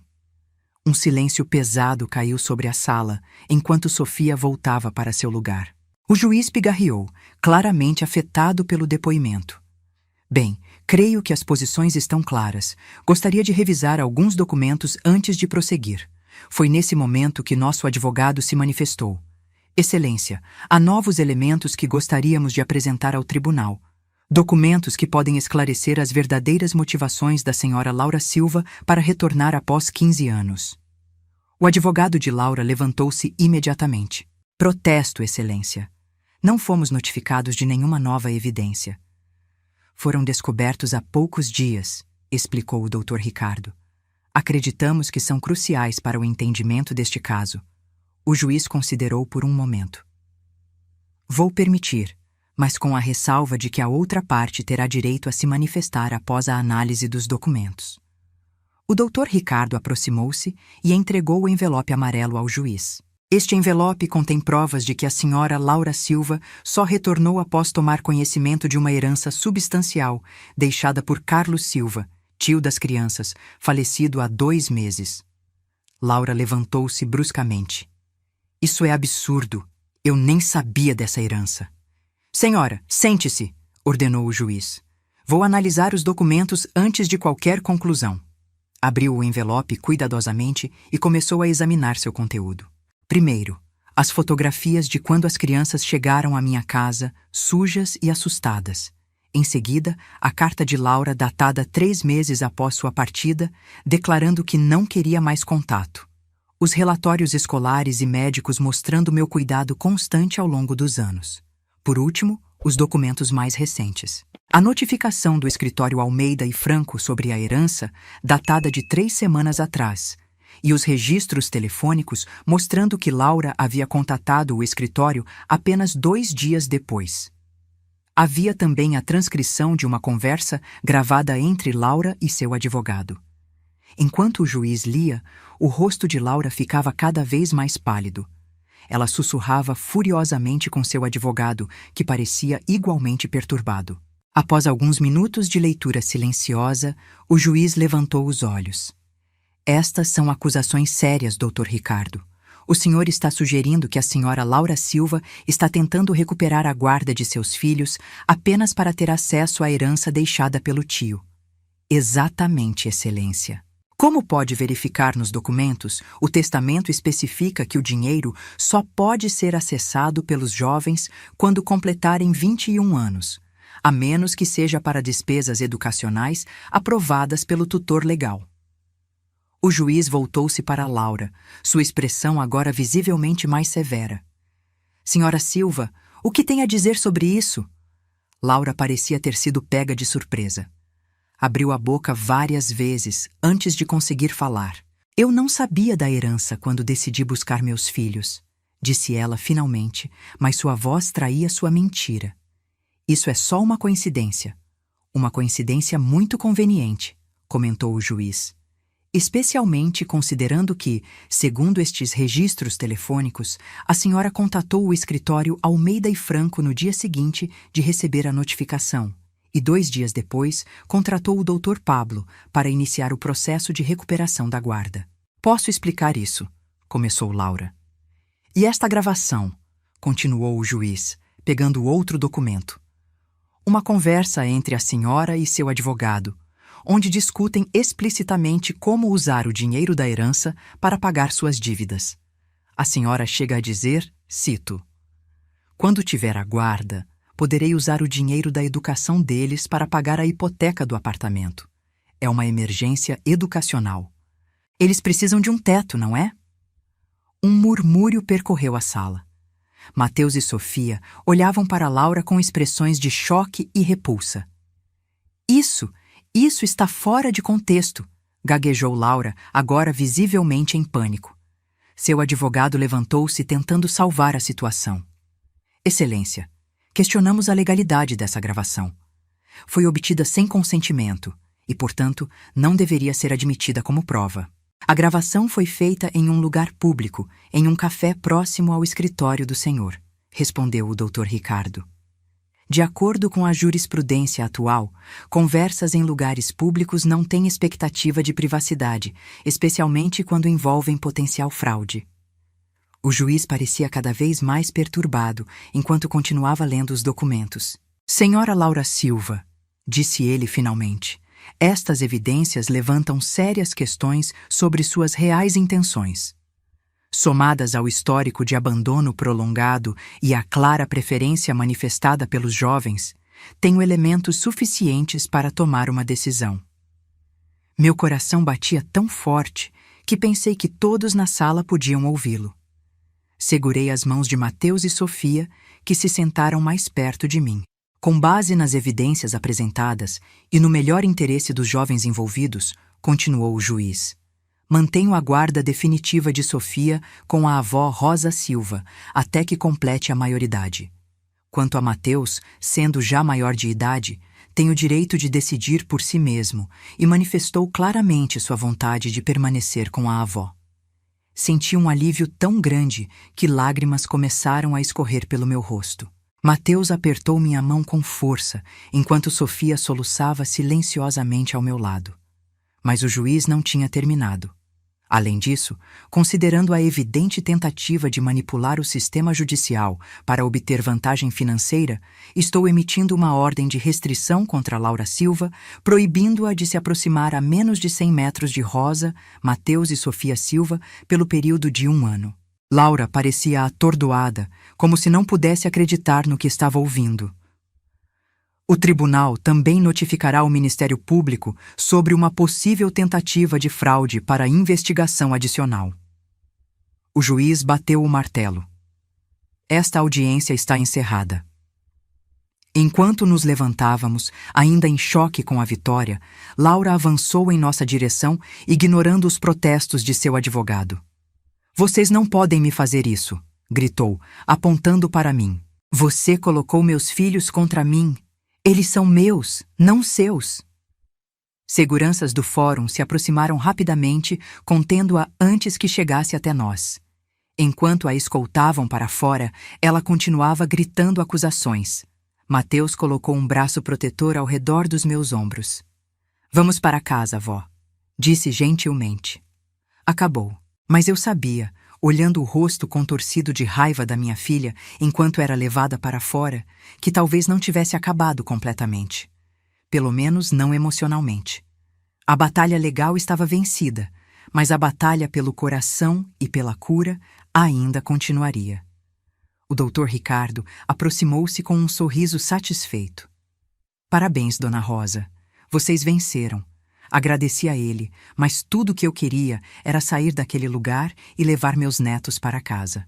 Nossa casa. Onde pertencíamos. Quando saímos do fórum, o sol estava brilhando intensamente. Parecia um bom presságio. Mateus e Sofia caminhavam de cada lado de mim, meus filhos, meu coração, minha família. "Vamos tomar sorvete?" sugeri, querendo celebrar de alguma forma simples. "Pode ser", respondeu Sofia, seu primeiro sorriso genuíno em dias iluminando seu rosto. No caminho para a sorveteria, olhei para meus netos e senti uma gratidão profunda. Tínhamos vencido.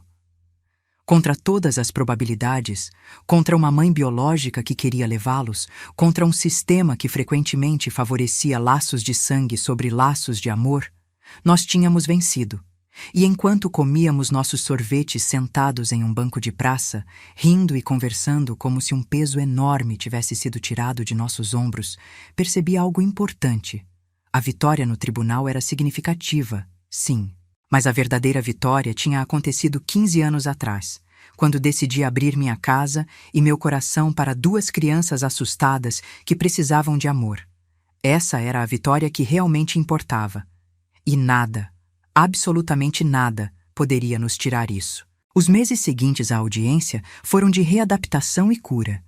Embora tivéssemos vencido o caso, o súbito reaparecimento de Laura e todas as revelações sobre suas verdadeiras intenções tinham deixado feridas profundas, especialmente em Sofia. "Por que ela nos odeia tanto?" perguntou minha neta uma noite, enquanto eu fazia tranças no cabelo dela antes de dormir. Um ritual que mantínhamos desde que era pequena. "Ela não odeia vocês, querida", respondi, escolhendo cuidadosamente as palavras. Laura sempre teve dificuldade para lidar com suas emoções e responsabilidades. O problema nunca foram vocês, sempre foi ela mesma. "Mas tentar nos usar assim por dinheiro", sussurrou Sofia, sua voz quebrando. "Algumas pessoas, quando estão desesperadas, fazem coisas terríveis. Isso não torna o que ela fez correto, mas talvez ajude a entender." Sofia ficou em silêncio por um momento, absorvendo minhas palavras. "Você acha que algum dia ela vai mudar?" Que vai querer nos conhecer de verdade? A pergunta me pegou de surpresa. Apesar de tudo, havia ainda uma pequena parte de Sofia que ansiava pela mãe que nunca teve. Não sei, meu amor. As pessoas podem mudar, mas só se realmente quiserem. O importante é que, independentemente do que aconteça com Laura, vocês têm uma família que os ama incondicionalmente. Era verdade. Nossa pequena família estava mais unida do que nunca. Mateus tinha retomado seus estudos com renovado entusiasmo, determinado a construir um futuro brilhante. Sofia, embora ainda processando os acontecimentos, estava se dedicando à arte com mais intensidade, transformando suas emoções em beleza através de seus desenhos. Eu tentava seguir em frente também, mas uma parte de mim ainda sofria por Laura. Apesar de sua traição, ela ainda era minha filha. Onde eu tinha me equivocado na criação dela para que se tornasse uma pessoa capaz de abandonar os próprios filhos e depois tentar usá-los para benefício financeiro? 3 meses depois do julgamento, recebemos notícias sobre Laura através do Dr. Ricardo. Ela tinha perdido o apartamento devido às dívidas acumuladas e estava morando temporariamente na casa de uma amiga. O Ministério Público tinha decidido não prosseguir com as acusações de fraude, considerando que ela não tinha chegado a receber nenhum dinheiro da herança. Apesar de tudo, senti pena dela. Em um impulso que me surpreendeu até a mim mesma, peguei o telefone e liguei para o número que o Dr. Ricardo tinha me passado. Uma voz cautelosa atendeu do outro lado. Alô? Oi, Laura, é a mãe. Silêncio. Por um momento pensei que ia desligar. O que você quer? Sua voz soava áspera, defensiva. Só queria saber como você está. Uma risada amarga veio do outro lado da linha. Como estou? Perdi meu apartamento. Meu advogado me abandonou depois que não consegui pagá-lo. E tenho uma ordem judicial me impedindo de ver meus próprios filhos. Como você acha que estou? Respirei fundo, lembrando a mim mesma por que tinha ligado. Sinto muito por tudo isso, Laura. Realmente sinto. Você sente tanto que usou aquela gravação contra mim no tribunal. Fiz o que precisava fazer para proteger Mateus e Sofia, assim como você fez o que acreditou necessário para resolver seus problemas financeiros. Outro silêncio, mais longo desta vez. Por que você está ligando afinal? Perguntou ela finalmente, sua voz um pouco menos hostil. Porque apesar de tudo, você é minha filha. E porque acredito que talvez, com o tempo, você possa construir algum tipo de relação com seus filhos. Uma relação baseada em amor genuíno, não em interesses financeiros. Laura suspirou pesadamente. Eles me odeiam agora. Eles estão magoados e confusos. É diferente de ódio. Sofia pareceu me odiar bastante no tribunal. Sofia tem 17 anos e acabou de descobrir que a mãe que a abandonou só voltou por causa de dinheiro. O que você esperava? Mais silêncio. Estou disposta a ajudar, continuei. Se você está realmente interessada em conhecê-los e construir uma relação verdadeira com eles. Mas tem que ser nos termos deles, quando estiverem prontos. E o dinheiro? Perguntou ela, sua voz subitamente ansiosa. Fechei os olhos, desapontada, mas não surpresa de que sua primeira preocupação ainda fosse financeira. A herança está em um fundo fiduciário. Mateus poderá acessá-la quando completar 21 anos, daqui a 2 anos. Sofia aos 21 também. É o dinheiro deles, Laura. Não meu, não seu. Eu sou a mãe, protestou ela fracamente. Uma mãe que os abandonou por 15 anos. Respondi mais duramente do que pretendia. Respirei fundo, controlando-me. Olha, não liguei para discutir. Se você realmente quer ser parte das vidas deles, vai precisar demonstrar que mudou, que se importa com eles como pessoas, não como acesso a uma herança. E como faço isso com uma ordem de restrição? Podemos começar com cartas. Escreva para eles. Conte sobre sua vida. Pergunte sobre a deles. Sem pressão, sem exigências, apenas comunicação. E você entregaria essas cartas? Havia desconfiança em sua voz. Sim. E se eles quiserem responder, enviarei as respostas também. Houve um longo momento de silêncio antes que ela finalmente respondesse. Vou pensar nisso. Não era muito, Mas era um começo. Desliguei o telefone com sentimentos misturados. Esperança de que Laura pudesse realmente mudar, medo de que pudesse machucar Mateus e Sofia novamente, e uma estranha sensação de que talvez, só talvez, estávamos dando os primeiros passos em direção à cura. Naquela noite, contei a Mateus e Sofia sobre a ligação. Como esperava, suas reações foram diferentes. Mateus mostrou-se imediatamente desconfiado. Ela só quer se aproximar por causa do dinheiro, vó. Não podemos confiar nela. Sofia, por outro lado, parecia cautelosamente curiosa. O que ela disse exatamente? Perguntou por nós? Relatei a conversa o mais fielmente possível, sem omitir a parte sobre o dinheiro. Eles mereciam a verdade completa. Sugeri que ela começasse escrevendo cartas para vocês, concluí. Sem pressão para que respondam se não quiserem. Não quero ler nada que venha dela, Mateus declarou firmemente. Eu talvez, disse Sofia hesitante. Não agora, mas talvez no futuro. Abracei os dois, orgulhosa da maturidade com que estavam lidando com a situação. Não há decisão certa ou errada aqui, assegurei a eles. Vocês têm todo o direito de definir quem faz parte de suas vidas e em que termos. Na semana seguinte, recebi um envelope pelo correio. Dentro havia 2 cartas, uma para Mateus e outra para Sofia, e um pequeno bilhete para mim. Mãe, decidi tentar do seu jeito. Não sei se eles vão querer ler, mas precisava tentar. Laura. Mostrei as cartas aos meus netos naquela noite. Mateus imediatamente me devolveu a dele. Pode jogar fora ou devolver. Não quero ler. Sofia pegou a dela, virando o envelope em suas mãos por um longo momento. Posso pensar nisso? Claro que sim, querida. Leve o tempo que precisar. 3 dias depois, Sofia veio até mim com a carta ainda fechada. Vó, acho que quero ler, mas pode ler comigo? Nos sentamos juntas no sofá e Sofia, cuidadosamente, abriu o envelope. A carta era curta, escrita em papel simples. Sofia, não sei por onde começar. Provavelmente você me odeia agora e tem todo o direito. O que fiz foi imperdoável. Tanto abandonar você quando era pequena, quanto tentar voltar pelos motivos errados. Não estou pedindo perdão. Sei que não mereço. Só queria que você soubesse que, apesar de tudo, sempre pensei em você. Guardo uma foto sua de bebê na minha carteira. Você tinha os olhos mais curiosos que já vi. Gostaria de conhecer a pessoa em que se tornou. Sua avó me disse que você gosta de desenhar. Eu também gostava quando tinha sua idade. Talvez seja algo no nosso sangue. Se algum dia quiser falar, mesmo que seja para me dizer o quanto me odeia, estarei aqui. Laura, sua mãe, embora não mereça esse título. Sofia leu a carta 3 vezes em silêncio, as lágrimas escorrendo por seu rosto.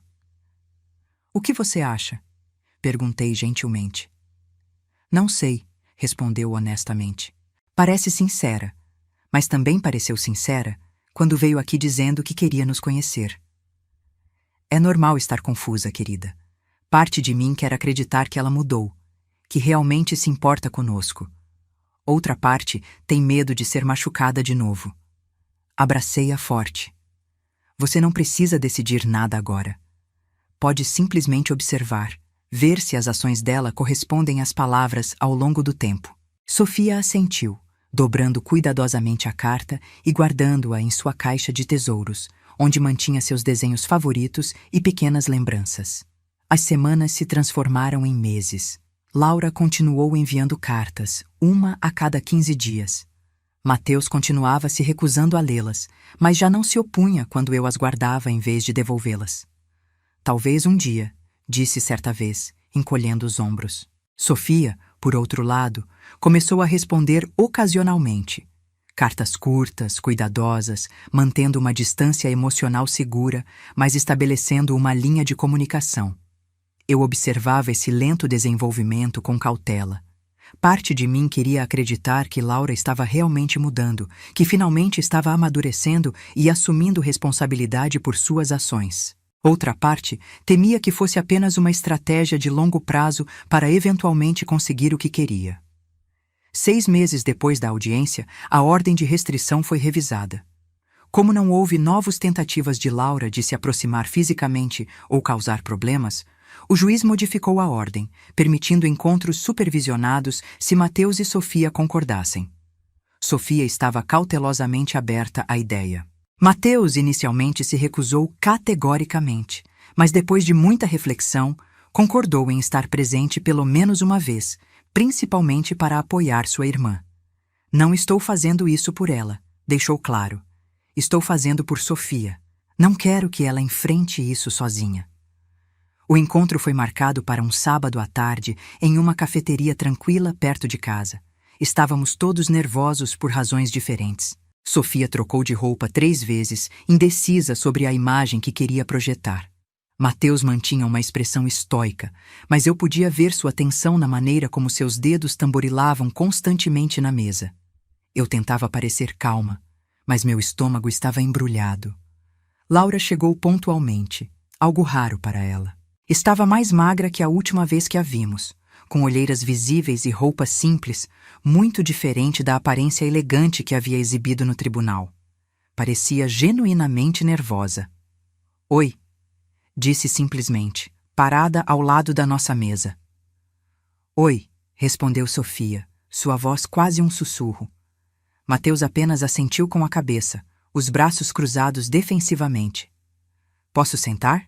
Perguntou Laura. Por favor, respondi, indicando a cadeira vazia. Os primeiros minutos foram dolorosamente desconfortáveis. Pedi café para todos, esperando que a familiaridade do ritual quebrasse um pouco a tensão. Vocês estão bem? Perguntou Laura finalmente, olhando hesitante para seus filhos. Estamos, respondeu Sofia. Entrei para o grupo de arte da escola. Vamos ter uma exposição no fim do semestre. Um pequeno sorriso apareceu no rosto de Laura. Isso é ótimo. Sempre gostei de desenhar também quando tinha sua idade. Você mencionou isso na carta, disse Sofia. Sim, eu guardei todas as suas respostas, confessou Laura. Leio elas quando estou tendo dias difíceis. Mateus, que até então tinha permanecido em silêncio, finalmente falou. Por que você voltou realmente? A verdade desta vez. Laura engoliu seco, claramente desconfortável com a pergunta direta. A verdade é complicada. Começou lentamente. Sim, soube da herança. E sim, inicialmente pensei que poderia resolver meus problemas financeiros. Estava desesperada, afundada em dívidas, prestes a perder meu apartamento. Fez uma pausa, olhando para a xícara de café entre suas mãos. Mas quando vi vocês de novo depois de tanto tempo, algo mudou. Percebi o que tinha perdido, o que tinha jogado fora. Não era só dinheiro, era vocês. Suas vidas, seus crescimentos, seus primeiros passos, primeiras palavras, primeiros dias de escola, tudo que uma mãe deveria presenciar. Mateus ainda parecia cético, mas notei que seus braços já não estavam cruzados tão rigidamente. E como sabemos que você não está mentindo de novo? Perguntou. Não sabem, respondeu Laura simplesmente. Só o tempo vai mostrar. Não estou pedindo que confiem em mim agora. Só estou pedindo uma chance de provar que posso mudar, que estou mudando. O que você está fazendo agora? Perguntou Sofia. Quero dizer, para viver, trabalhar? Estou trabalhando como assistente administrativa em uma clínica médica, respondeu Laura. Não é muito, mas paga as contas do meu novo apartamento, bem menor que o anterior. Também estou indo à terapia 2 vezes por semana. Isso me pegou de surpresa. Laura sempre tinha resistido à ideia de terapia no passado. Isso é bom, comentei cautelosamente. Foi a condição que minha amiga Denise colocou para me deixar ficar na casa dela depois que perdi meu apartamento, explicou Laura com um pequeno sorriso. Ela disse que eu precisava trabalhar meus problemas se não quisesse continuar arruinando minha vida e a dos outros. Ela estava certa. A conversa fluiu um pouco mais facilmente depois disso. Não foi perfeito. Havia momentos de silêncio desconfortável, perguntas difíceis, emoções à flor da pele, mas era um começo. Quando chegou a hora de irmos embora, Sofia surpreendeu a todos ao levantar e dar um abraço rápido em Laura. Foi desajeitado e breve, mas real. Posso mostrar alguns dos meus desenhos na próxima vez, ofereceu timidamente. Eu adoraria, respondeu Laura, visivelmente emocionada. Mateus não chegou a abraçá-la, mas estendeu a mão para um aperto formal. Ainda não confio em você, disse diretamente. Mas estou disposto a observar e ver se realmente mudou. É justo, respondeu Laura. Mais do que mereço, na verdade. No caminho para casa, refleti sobre o encontro. Tinha sido melhor do que esperava, mas sabia que o caminho pela frente ainda seria longo e difícil. A confiança, uma vez quebrada, leva muito tempo para ser reconstruída, se é que pode ser totalmente restaurada. O que acharam? Perguntei enquanto dirigia de volta para casa. Ela parecia diferente, respondeu Sofia depois de um momento de reflexão. Parecia mais humana, completou Mateus, surpreendendo-me com seu comentário. Menos como aquela mulher fria do tribunal e mais como alguém que realmente está tentando. Sorri para ele pelo espelho retrovisor. Mateus sempre foi o mais analítico, o mais protetor dos três. Sua leve mudança de atitude era significativa. Querem continuar com esses encontros? Perguntei, querendo deixar a decisão inteiramente nas mãos deles. Sofia assentiu rapidamente. Quero. Acho que talvez precisemos disso. Para entender. Posso participar de alguns, concordou Mateus, mais reservadamente. Não prometo que irei a todos, mas vou tentar. Nas semanas seguintes, estabelecemos uma rotina. Encontros quinzenais na mesma cafeteria, sempre sob minha supervisão. Laura nunca faltou a um encontro, mesmo quando pegou um forte resfriado e apareceu com uma echarpe, determinada a não quebrar o compromisso. Com o tempo, notei mudanças sutis. Sofia começou a falar mais sobre sua arte, trazendo seu caderno de desenhos para mostrar a Laura, que reagia com entusiasmo genuíno. Mateus, inicialmente resistente a qualquer conversa pessoal, gradualmente começou a compartilhar pequenas partes de sua vida. Um projeto da universidade, um livro que estava lendo. Laura também estava mudando. A mulher calculadora e manipuladora que vimos no tribunal parecia ter desaparecido, dando lugar a alguém mais humilde, mais reflexiva. Falava abertamente sobre sua terapia, sobre as dificuldades que estava enfrentando para reconstruir sua vida, sobre o arrependimento que sentia pelas escolhas que tinha feito. A terapeuta diz que tenho problemas de abandono que nunca resolvi, confessou em um dos encontros. Meu pai nos deixou quando eu era pequena, você lembra, mãe? Acho que repeti o padrão com meus próprios filhos. É difícil encarar isso. Durante esses meses, mantive uma vigilância constante, observando cada interação, analisando cada palavra de Laura, buscando sinais de manipulação ou segundas intenções. Mas à medida que o tempo passava, comecei a considerar uma possibilidade que antes parecia impossível. Talvez Laura estivesse realmente mudando. Um ano após a audiência, quando a ordem de restrição expirou completamente, Laura pediu permissão para convidar seus filhos para um almoço em seu pequeno apartamento. Entendo se for cedo demais, me disse ao telefone. Ou se você quiser vir também. Só pensei que, bem, talvez seja um próximo passo. Discuti a ideia com Mateus e Sofia. Para minha surpresa, ambos pareciam abertos à possibilidade. Acho que estou pronto para ver onde ela mora, disse Mateus, que agora estava com 20 anos e cada vez mais independente. Posso levar Sofia e ficar atento? Eu realmente quero ir, acrescentou Sofia, agora com 18 anos recém-completados. Quero ver se ela tem mesmo aquelas fotos nossas que mencionou. No domingo marcado para o almoço, ajudei-os a se arrumar e os levei até o endereço que Laura tinha fornecido. Um pequeno prédio em um bairro modesto, muito diferente do condomínio elegante onde ela morava quando reapareceu em nossas vidas. Liguem se precisarem que eu vá buscá-los mais cedo. Instruí, ainda apreensiva. Volto às 5, como combinamos. Vai ficar tudo bem, vó, me assegurou Sofia, beijando minha bochecha. A gente já é grande. Vi-os caminhar até a entrada do prédio onde Laura os esperava com um sorriso nervoso. Era um momento que nunca imaginei que veria. Meus netos, agora jovens adultos, visitando voluntariamente a mãe que os tinha abandonado. As horas que se seguiram foram as mais longas da minha vida. A cada poucos minutos, verificava o celular esperando uma mensagem de socorro, mas nada chegou. Quando voltei às 5, encontrei-os na calçada em frente ao prédio, conversando animadamente. Como foi? Perguntei assim que entraram no carro. Foi bem, respondeu Mateus, parecendo levemente surpreso com sua própria avaliação.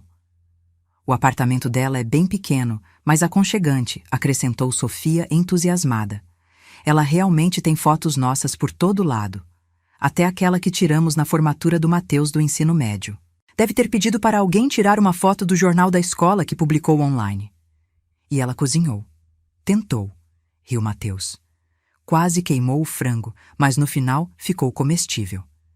Escutei seus relatos com uma mistura de alívio e um sentimento estranho que demorei para identificar.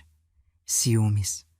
Durante 15 anos, fui a única figura materna na vida desses dois. Agora, de repente, estava compartilhando esse papel, ainda que minimamente, com a mulher que os abandonou.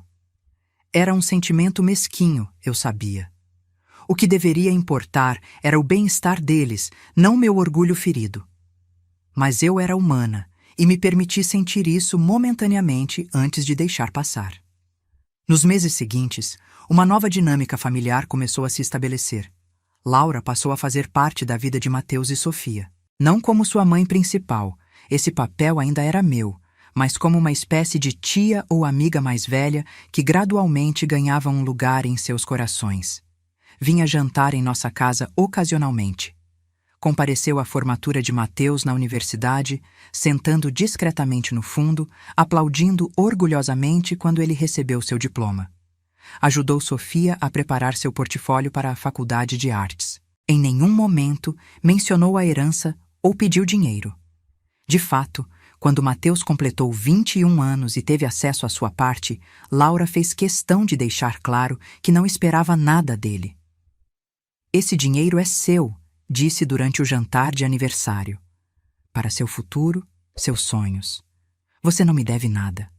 Foi nesse momento que percebi que tinha acontecido algo que eu julgava impossível. Eu tinha começado a acreditar na transformação de Laura. 3 anos depois da audiência que mudou nossas vidas, sentada na varanda da minha casa, observo o jardim que plantei quando Mateus e Sofia eram pequenos. As roseiras que Sofia me ajudou a plantar quando tinha 6 anos estão em plena floração. O banco de madeira que Mateus construiu em seu projeto escolar de marcenaria aos 12 anos se mantém firme sob a sombra da jabuticabeira. Este jardim, como nossa família, cresceu apesar das adversidades, encontrando força em raízes profundas e resiliência nas tempestades. Mateus, agora com 22 anos, está terminando seu mestrado em engenharia. Graduou-se com honras na licenciatura e usou parte de sua herança para investir em um pequeno apartamento perto da universidade. É um jovem sério, responsável, com planos meticulosos para o futuro. As cicatrizes do abandono ainda estão lá, sua dificuldade para confiar, seu medo de depender emocionalmente dos outros, mas ele trabalha nesses problemas, comparecendo à terapia regularmente. Sofia, com 20 anos, floresceu como artista. Está no 2º ano da Faculdade de Artes Visuais, seu talento reconhecido por professores que prevêem um futuro brilhante para ela. Diferente de seu irmão, Sofia se abriu mais facilmente para reconstruir uma relação com Laura. Talvez por ter sido mais nova quando foi abandonada, suas memórias são menos nítidas, a dor menos enraizada. Quanto a Laura, bem, ela me surpreendeu. Manteve seu emprego na clínica médica, foi promovida a gerente administrativa. Continua em seu pequeno apartamento, vivendo modestamente. A terapia se tornou parte constante de sua vida e, através dela, começou a desenterrar e enfrentar os padrões destrutivos que a dominaram por tanto tempo.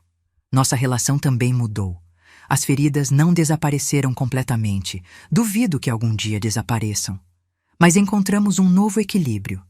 Ela me liga regularmente, vem jantar aos domingos, pede conselhos quando enfrenta dificuldades. Às vezes, ainda me pego observando-a com cautela, esperando ver sinais da antiga Laura manipuladora e egoísta. Mas esses momentos estão se tornando mais raros. O que vejo agora é uma mulher determinada a reparar o que pode ser reparado, a construir algo novo a partir das ruínas de suas escolhas passadas. No verão seguinte, preparamos uma pequena festa para celebrar o aniversário de 21 anos de Sofia. Decorei a casa com lanternas coloridas e fitas, suas favoritas desde a infância. Mateus veio mais cedo para ajudar, trazendo sua namorada Juliana, uma estudante de medicina que conheceu no campus. Laura chegou carregando um bolo caseiro, algo que tinha aprendido a fazer recentemente nas aulas de culinária que começou a frequentar. Não ficou perfeito, desculpou-se, mostrando onde a cobertura tinha escorrido levemente. Mas é feito com o coração. A mesa de presentes foi se enchendo à medida que os convidados chegavam. Amigos da faculdade de Sofia, vizinhos que a viram crescer, professores que reconheceram seu talento precocemente. Entre os pacotes, notei um embrulho simples com o cartão de Laura. Quando Sofia finalmente o abriu, depois de soprar as velhinhas e fazer seu pedido secreto, todos ficamos surpresos. Era uma caixa antiga, bem conservada, cheia de pequenos cadernos de desenho. "São meus cadernos de quando eu tinha sua idade", explicou Laura timidamente. "Pensei que talvez você gostasse de ver que seu talento vem de algum lugar." Sofia folheou as páginas cuidadosamente, examinando os traços hesitantes que eventualmente se transformaram em desenhos mais confiantes. "Você era boa", comentou genuinamente impressionada. "Por que parou?"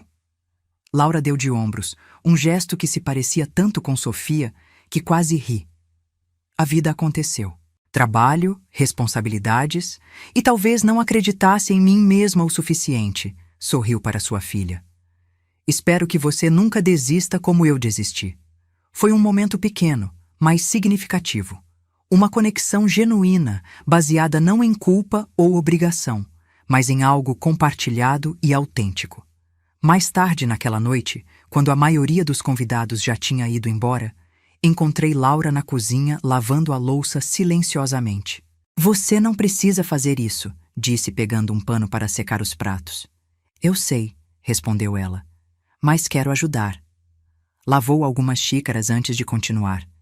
"Você deu uma vida maravilhosa para eles, mãe. Melhor do que eu jamais poderia ter dado, mesmo se tivesse ficado." Não respondi imediatamente, absorvendo o peso de sua admissão. "Não foi fácil", confessei finalmente. Houve momentos em que não sabia se estava fazendo o certo, se era suficiente para eles. "Foi mais que suficiente", disse, seus olhos encontrando os meus. "Você foi mais que suficiente."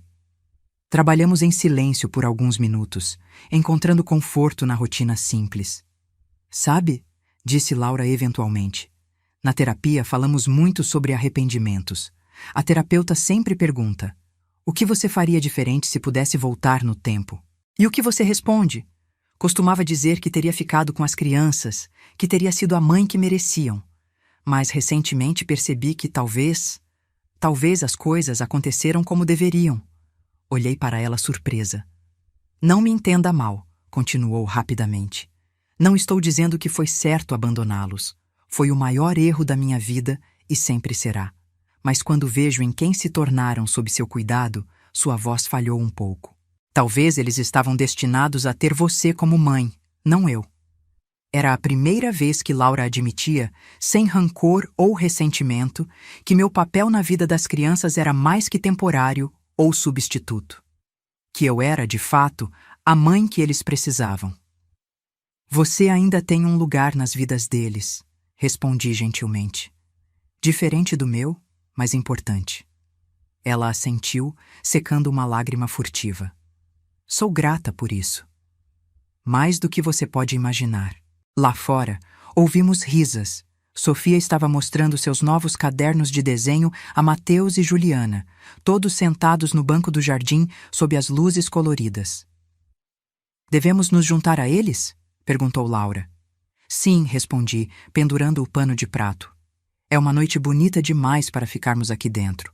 Saímos juntas para o jardim, onde a conversa fluía facilmente entre gerações, entre passado e presente, entre velhas dores e novas alegrias. Enquanto me sentava observando minha família, não a família que planejei, mas a família que o destino me deu, senti uma gratidão profunda pelos estranhos caminhos da vida que nos trouxeram até aqui. 15 anos atrás, quando duas crianças assustadas chegaram à minha porta, nunca imaginei que estaríamos todos juntos assim um dia. Nunca sonhei que o abandono se transformaria eventualmente em uma história de redenção. Mas talvez seja isso que a vida realmente nos ensina, se tivermos coragem de prestar atenção. Que nossas maiores feridas, muitas vezes, contêm as sementes de nossa cura mais profunda. Que os caminhos mais difíceis, às vezes, nos levam aos destinos mais belos. Que mesmo as histórias que começam com dor, podem, com tempo e esforço, terminar com algo parecido com paz. Não é um final perfeito. Não existem finais perfeitos nas histórias reais. Mas é um final que, apesar de tudo, posso abraçar com o coração aberto. Porque, no fim das contas, não se trata de ter uma família perfeita. Trata-se de amar, imperfeita, mas completamente, aqueles que a vida coloca em nosso caminho. E nisso, pelo menos, posso dizer que tive sucesso. Alguns meses depois daquela festa de aniversário, encontrei Sofia olhando um álbum de fotografias antigas. Ela parou em uma foto minha segurando ela de bebê, um sorriso exausto, mas feliz no meu rosto. "Sabe, vó?" ela me disse pensativamente.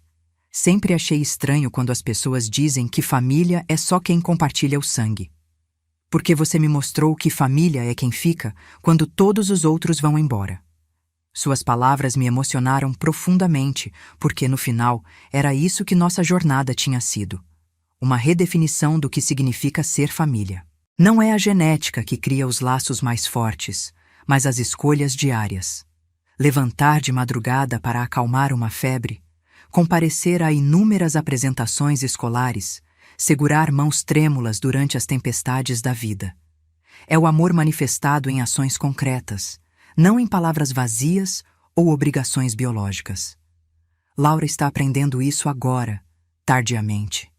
Ela nunca será para Mateus e Sofia o que eu fui. A pessoa que os criou, que esteve lá em cada momento importante, que construiu a base de quem são. Esse tempo não pode ser recuperado. Mas ela está construindo algo novo com eles. Algo que, embora diferente, tem seu próprio valor. Na semana passada, Sofia me mostrou um desenho que tinha feito para um projeto da faculdade. Era um retrato de família. Eu no centro, Mateus e Sofia ao meu lado, e Laura um pouco mais afastada, mas indiscutivelmente parte da composição. "É assim que vejo nossa família agora", explicou. "Não é perfeita ou convencional, mas é nossa." Mateus ainda mantém mais distância emocional de Laura e isso é perfeitamente compreensível. Suas memórias do abandono são mais vívidas, sua dor mais profunda. Mas até ele admitiu recentemente que era bom ver que ela estava realmente tentando. Quando reflito sobre esses 15 anos criando meus netos, os desafios, as alegrias, as preocupações constantes, não me arrependo de nada. Mesmo nos momentos mais difíceis, quando o dinheiro era escasso, quando as crianças estavam doentes, quando eu estava exausta demais para pensar claramente, sabia que estava exatamente onde deveria estar, fazendo exatamente o que deveria fazer. O envelope amarelo que guardei por tantos anos, cheio de provas do abandono de Laura e posteriormente de sua tentativa de manipulação, ainda está na minha gaveta. Não o joguei fora porque faz parte da nossa história. Um lembrete da jornada que percorremos. Mas não o abro mais. Não preciso. Nossa história agora está sendo escrita não em documentos guardados em envelopes amarelados, mas nas pequenas interações diárias.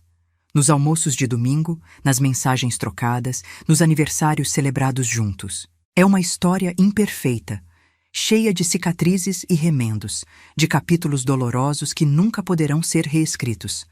Mas também é uma história de redenção, de segundas chances, de um amor que, embora testado pelos ventos mais fortes, encontrou maneiras de permanecer e crescer. Se há uma lição que aprendi nessa jornada, é que o amor verdadeiro nunca é simples ou fácil. É complexo, muitas vezes doloroso, exigindo sacrifícios que nunca imaginamos fazer. Mas também é incrivelmente resiliente, capaz de sobreviver às mais terríveis tempestades, de encontrar luz nos cantos mais escuros, de construir pontes sobre os abismos mais profundos.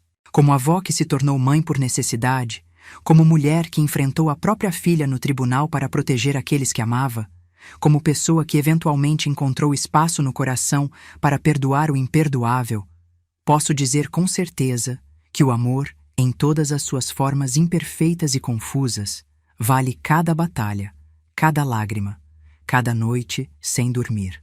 E enquanto observo meu jardim nesta tarde tranquila, as vozes de Mateus e Sofia chegando da cozinha, onde preparam o almoço de domingo, esperando Laura, que deve chegar em breve, sinto uma paz que nunca pensei que encontraria. Não é o final feliz de um conto de fadas, é algo melhor, mais real. É a vida com todas as suas complexidades e contradições, suas alegrias inesperadas e suas dores inevitáveis. É a história de uma família que se quebrou e, de alguma forma, encontrou um caminho para se reconstruir. Diferente, imperfeita, mas autenticamente nossa. E por hoje, isso é mais que suficiente. Agora me diga, se você estivesse no meu lugar, o que teria feito? Deixe sua resposta nos comentários. Sua opinião é muito importante para mim e para todos que acompanham essas histórias. E não deixe de assistir o próximo vídeo que está aparecendo na sua tela agora. É uma história emocionante sobre uma mulher que descobriu um segredo de família que mudou tudo o que ela acreditava sobre sua vida. Uma reviravolta que vai deixar você sem palavras. Enquanto isso, reflita sobre sua própria jornada, sobre as pessoas que a vida colocou no seu caminho, sobre os perdões que ainda precisam ser dados ou recebidos, sobre o significado real de família. Porque no final, todos nós estamos escrevendo nossas próprias histórias, histórias imperfeitas, cheias de erros e acertos, de dores e alegrias, e a beleza está justamente nisso, na imperfeição, na resiliência, no amor que persiste apesar de tudo. E lembre-se, você nunca está sozinho nas suas batalhas. Há sempre alguém que passou por algo parecido, alguém que entende sua dor, alguém que pode oferecer uma palavra de conforto ou esperança. Às vezes, essa pessoa sou eu, compartilhando essas histórias com você. Outras vezes, essa pessoa é você, sendo a força que alguém precisa. Cuide-se, ame-se e nunca subestime o poder transformador do perdão e do amor incondicional. Até breve.